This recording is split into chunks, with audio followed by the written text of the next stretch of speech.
Eons and be on the push, the P on the we on the we gon' collect the E on the T on the D on we next.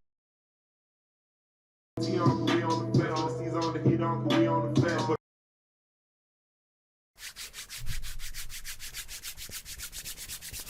Bow! What's good, homies? It's your boy K-Spot. You know what I'm saying? Hey, y'all see I added some lights to the mix, you know what I'm saying? Made the video a little bit more pretty, you know, visually appealing, you know, eyegasm, you know. And I ain't just talking about me, I'm talking about the colors.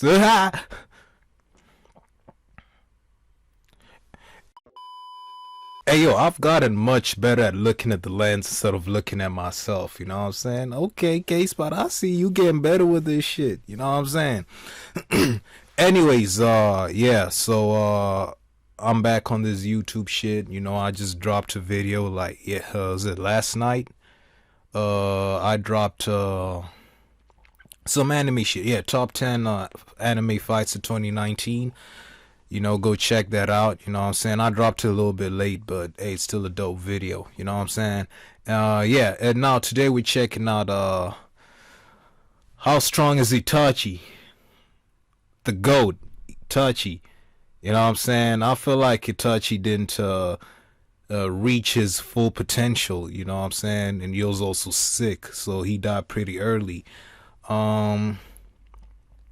How strong is Itachi? Oh, we all know. If you're a fan of Naruto, you know Itachi is one of the strongest motherfuckers on this show. You know what I'm saying? And then I can, bro. The Uchiha clan is crazy, bro.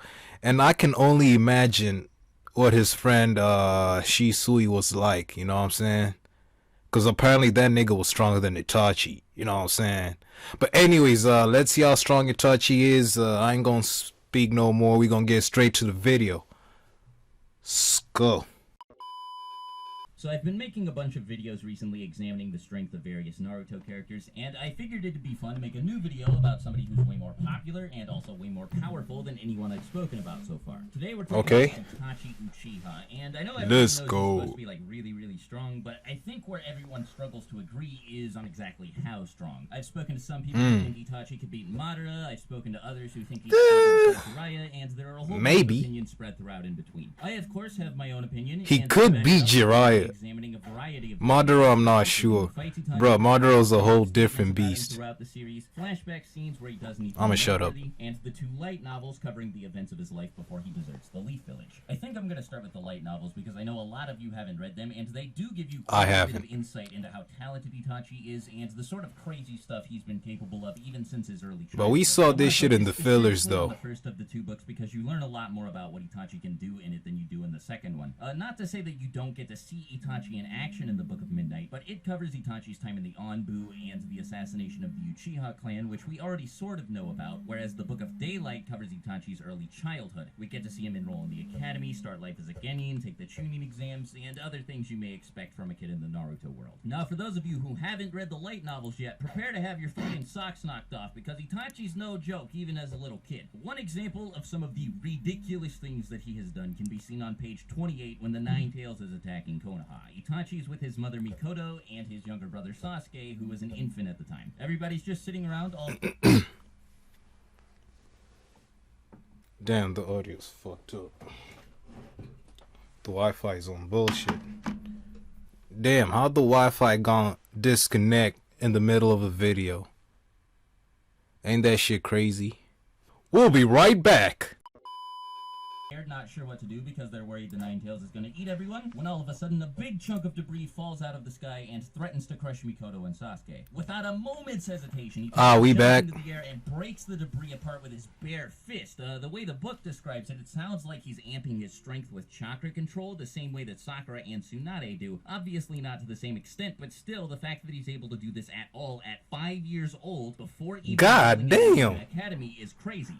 Okay, they didn't show us this shit. Because we don't really see a lot of people, especially not Genin, double especially not academy students, and triple especially people who haven't even enrolled in the academy yet, make use of the ability to use chakra to reinforce their stripes. Bro, that The nigga's only 5. we ever really see do it at all And he are did Sakura that. and Tsunade. And you can argue that towards the end of the series, everyone is using chakra to make their attacks more powerful. But as it's described in the book, Itachi is doing specifically what Sakura and Tsunade do, and that's explained to require really precise chakra control. Now, I don't want to give him more credit than he deserves, so that might not be exactly what he's doing, and even if it is, it might not be nearly as impressive as I think it is, but I did want to mention... It's still impressive. He's 5. Anyway, his Jonin mother is shocked to see this happen in front of her. In the exact words of the book... Oh, she was Jonin too? His mother stared at Itachi with saucer-like eyes. His mother was a Jonin, which was precisely why she was amazed at his instantaneous action. I know that. The implication here is supposed to be that she's stunned by the fact that even though she was a Jonin, she wasn't able to do anything, whereas her 5-year-old son, who completely lacked ninja training, was able to deal with the situation without trouble at all. Now, to be fair, she had her back turned to the debris when... Damn, that nigga was meant for greatness. That's a much less severe handicap than being 5 years old and lacking ninja training. Moving on page 38, we learn that a 6-year-old Itachi, on his first day at the academy, blows everybody away with his performance in a training exercise held as a part of class that day. So the exercise has the students run around the schoolyard and see how quickly they can throw kunai at the 20 targets scattered throughout it. It takes most of the students about 5 minutes to do this, but Itachi pulls it off in 30 seconds. What makes that even better is Itachi got really mad at himself after completing the course because he thought he could have done way better. Like, damn. As the person scheduled to go after him begins the course, he takes another look at it and he goes, ah man, I could have shaved 5 seconds off my time, I suck. And when he already clearly outperformed everybody else, the fact that he expected himself to do better is ridiculous, and it also means he probably... That's how you know a nigga trying to be the greatest. ...is so shocked that he initially forgets to call the name of the next student. Apparently stuff like this continued to happen during Itachi's enrollment at the academy, because on page 45 we learn that just 4 months after he began classes there, Itachi was given the graduation exam.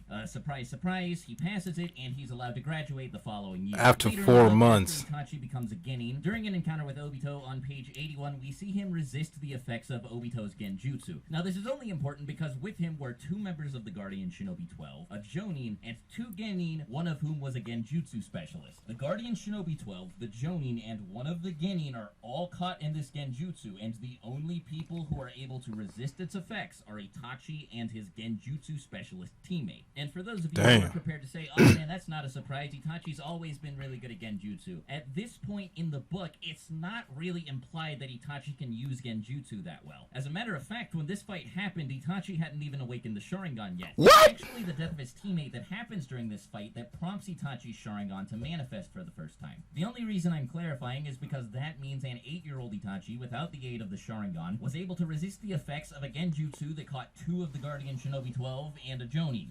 Oh, that's crazy. That sounds pretty impressive, but maybe that's just me. Now, the next thing I'm going to talk about That's impressive as hell. The most ridiculous thing that he accomplishes in the entire book. So the book informs us that Itachi continues to do really, really well in missions and is basically backpacking his team. But despite that, his Jonin just keeps refusing to... Damn, he looked a lot like Sasuke there. The reason appears to be that he's confident in Itachi's abilities, but not in the abilities of... He looked exactly like him there.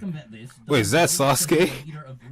I'm not even sure. Personally requests that the then 9-year-old Itachi be allowed to take the Chunin exams by himself. Itachi's father, Fugaku, agrees with the suggestion, so Itachi goes on to ace the written exam. He actually gets the 2nd highest score of all time, next only to Minato's, before setting a record for the time taken to get to the tower in the center of the Forest of Death with both a I was like, damn, who was first? in his possession. Now, the interesting thing about this, of course, is that the previous record had been set by a team of 3 people, and all of Itachi's enemies in the Forest of Death were working as part of 3-man teams. Yet Itachi entered the Chunin exams by himself at 9 years old and still set this record anyway. As you'd expect, God damn, he went dolo. to fight a team of 3 people, beat them, and take their scroll, which is exactly what he did. On his way to What the a tower, gangster. he gets jumped by a team of 3 Mist Ninja and deals with them absolutely no problem. Then after clearing the Forest of Death, Itachi performs so well in the first round of the Chunin exam tournament that he's allowed to skip the rest of the bracket and is immediately promoted to Chunin. Man, this boy is nice. Like, it sounds like I'm fucking making it up, but I promise you this is actually what happens in the book. Itachi is ridiculous, and what makes this even better is the book says that only 5 months after his promotion to Chunin, due to his incredible performance during his time as a Chunin, he was then promoted again to a member of the ANBU Black Ops. Some other notable things that Itachi accomplishes before his debut in Part 1 include being handpicked for the extermination of the Uchiha clan, overpowering Orochimaru when the latter tries to steal his body, and basically toying with Deidara while recruiting him to join the Akatsuki. He does all of this during his early to mid mid-teens at the latest, since when he leaves the Leaf Village to join the Akatsuki, he's only 13 years old. Another thing worth mentioning is Damn, that he was only Orochimaru 13 when he and left. Are either shown or stated to be Kage level at some point. It's about the same age Orochimaru was Sasuke the did. fourth Hokage and later went on to kill the third Hokage, and Deidara successfully defeated and captured the fifth Kazekage Gaara. Of course, Deidara was probably way stronger when he fought Gaara than when he fought Itachi, but Orochimaru had been nominated to become Hokage long before he lost to Itachi. Now, I think that covers all of his off-screen background, so let's move on to the stuff that we actually get to see him do. The first major fight that he participates in is against a team of Kakashi, Kurenai, and Asuma, and it gives us a surface-level glimpse into his arsenal and the skill that he possesses. Oh yeah, that fight was lit. Combat. We learned that he's at least a little proficient with Genjutsu, given how he completely resists the effects of the one that Kurenai tries to cast on him, and that he subsequently turns the tables Of course. and traps her in a Genjutsu. This nigga was He able also to gets to use resist a couple it different ninjutsu in at a the younger age without the Sharingan. and a variant of the Shadow Clone Jutsu where the clone By this point, like, detonates on command. can't put that man under a Of Genjutsu. course, is the debut of Tsukuyomi, a Genjutsu so powerful that despite the fact that it was first shown near the beginning of the series, it's still considered one of the strongest Genjutsu ever after the series concluded. Bro, Genjutsu is like a badass acid trip. Power is, but considering his opponents, his performance and the apparent lack of effort on his part make it very clear that he's far beyond Jonin level. Itachi's next fight isn't really important at all, it's just him beating the shit out of Sasuke, but we do get our first glimpse at Amaterasu here. Unfortunately, we don't learn anything about how it works, but we can see that it's enough to impress Jiraiya and that it eats through the insides of the toad that he summons. Something that gets brought up frequently is that Jiraiya allegedly forced both Itachi and Kisame to retreat here, but after taking one look at this manga page, it becomes clear that they didn't really have to go anywhere. Kisame is pretty confused as to why Itachi chose to leave, and furthermore, it's very likely that he just didn't want to engage Jiraiya because he was working undercover. He was just trying to see little bro. Jiraiya is too strong for both Itachi and Kisame to handle is a bit ridiculous too, especially considering some of the stuff we see them do later in Shippuden. Speaking of Shippuden, after this fight, we don't get to see Itachi in action until its first arc. To hold Team Kakashi at bay while the Akatsuki seals Shukaku inside of the Ghetto statue, Itachi challenges the members of Team 7 with a clone containing 30% of his chakra. Even though the clone is obviously substantially weaker than Itachi, it takes the combined forces of Naruto and Kakashi to land a clean hit on it. More importantly though, during this fight we learn that Itachi can trap people in Genjutsu simply with a point of his finger. He doesn't even need to establish eye contact. The last fight Itachi partakes in before his death is against Sasuke, and this is one of the most popular fights in the series. I'm pretty sure many of you have seen it a bunch of times, so I don't think I've watched this fight a million times. What's noteworthy about this fight is, as many of you know, Itachi was basically blind and was also near death due to his sickness, and according to Obito, he still could have easily killed Sasuke had he been trying. What sickness did he have? The same Sasuke who defeated Deidara without much trouble, at least not much trouble if we're not counting his suicide bomb at the end. So considering the gigantic strength disparity between Itachi and Deidara that this indicates, it means that he's obviously way beyond Kage level and paints him as one of the strongest members of the Akatsuki. During this fight, we also get to see him use the Susanoo for the first time, and we learn that his Susanoo possesses the Yada Mirror, which can reflect all forms of physical attacks, and the Totsuka Blade, which can indefinitely seal anything it pierces. Now, when Itachi is revived by Kabuto during the 4th Shinobi World War, that's when we actually get to see him put in some effort. Oh yeah, oh man. During the fight against Naruto and B, and then subsequently during the fight against Nagato, but it's still really cool that Itachi's comeback was insane. Much in this fight or these fights, I'm not really sure. Talk about planning ahead.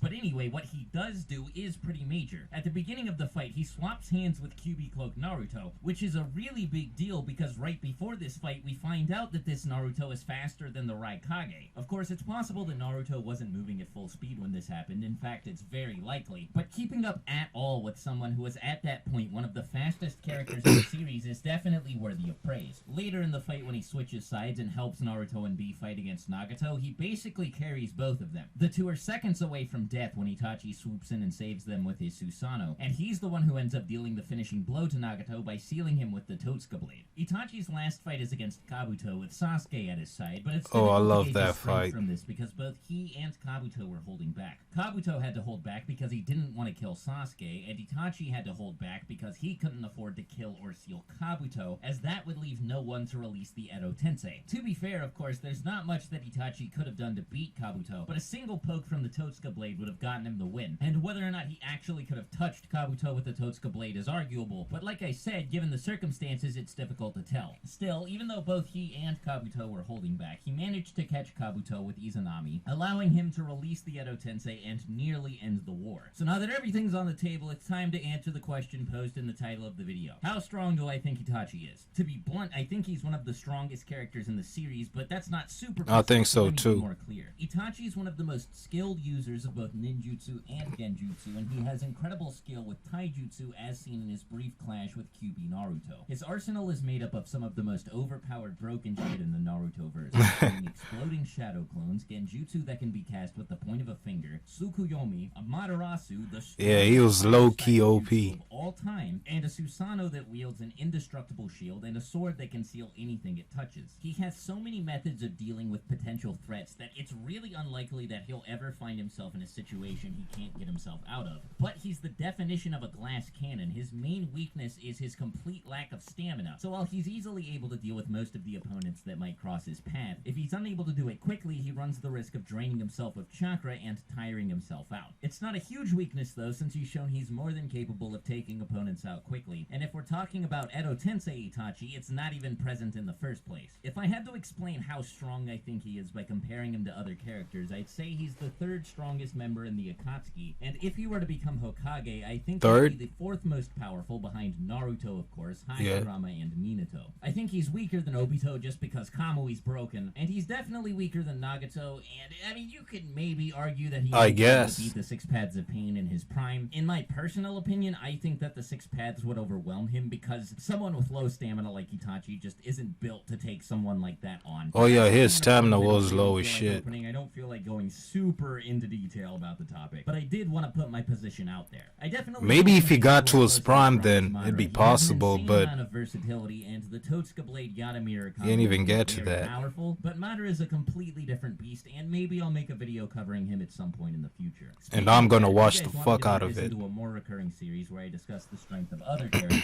Let me know in the comments because I had a lot of fun making this video as well as the others. Make sure you also let me know who else you want to see a video on, and if I see enough support for any given character, I'll definitely make sure to cover them. Anyway, thanks as always for watching the video all the way to the end. If you're new here, consider subscribing to get updates when I post new videos. Make sure you have a great rest of the day, and until next video, peace. I'll talk to you later.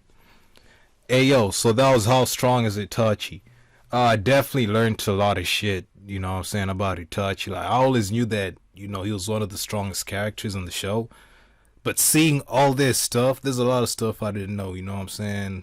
Damn. Yeah, he's a whole monster. And he wasn't even in his prime. Like, I can't even begin to imagine what he'd be like in his prime, you know what I'm saying? But yeah, yeah, that was a lit video. Shout out to Swag Kage. I think I've reacted to his videos before. No, just one video. How strong is Kakashi? You know what I'm saying? I'll put it at the end of this video. You can check it out. Yeah. Man, it feels good to be back on this YouTube shit. You know what I'm saying? But yep. I got places to go. Phone calls to make. Yeah. It's been your boy K-Spot. Mouth.